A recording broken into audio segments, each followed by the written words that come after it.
नमस्कार मो सस्मिता स्वागत करुच्ची भक्ति ओडिशार स्वतंत्र कार्यक्रम दिव्य कथा को।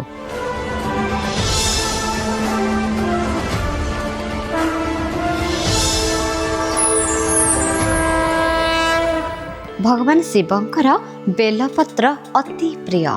सेपरि शिवंकर एकादश अवतार हनुमानकर मध्य बेलपत्र प्रिय अटे। तांकु मध्य प्रसन्न करिबा पाई बेलपत्र अर्पण करा जाय थाए।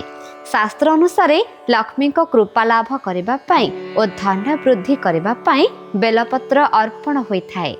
शिव पुराण अनुसार सोमवार दिन शिवालय रे बेलपत्र अर्पण कले भाग्य चमकी थाए। बेलगछ को पुराण रे श्रीवृक्ष बोली कहा जायछि। तेणु विश्वास रहिछि जे बेलगछ रे माँ लक्ष्मी वास करिथांती। तेणु सोमवार संक्रांति चतुर्दशी दिन जे बेलगछ को पूजा करि थाए ता उपरे भगवान शिवंकर सहित माँ लक्ष्मी को कृपा रही थाए। वास्तुशास्त्र रे मध्य कहा जायछि जे जेउ घरे बेलगछ थाए सेठारे कौनसी वास्तु दोष रहे नाही, घरर समृद्धि होई थाए।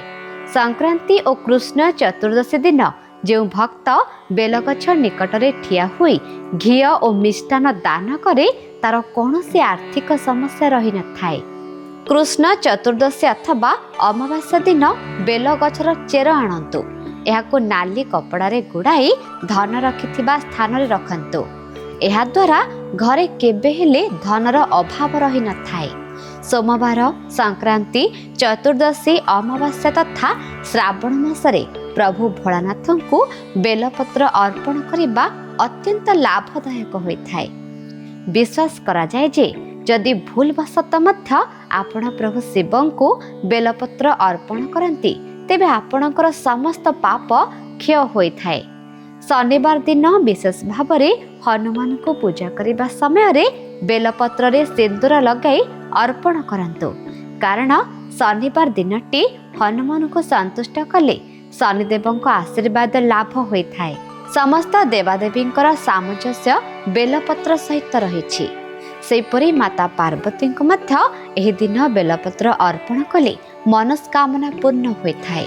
बेलगछरे सबुदिन जलदान कले समस्त ग्रहगण संतुष्ट रही थांती। आम धर्म संस्कृति और परंपरा विषय रे अधिक जानिबा पाई देखुथांतु भक्ति ओडिशा आध्यात्मिकतार अनुभव।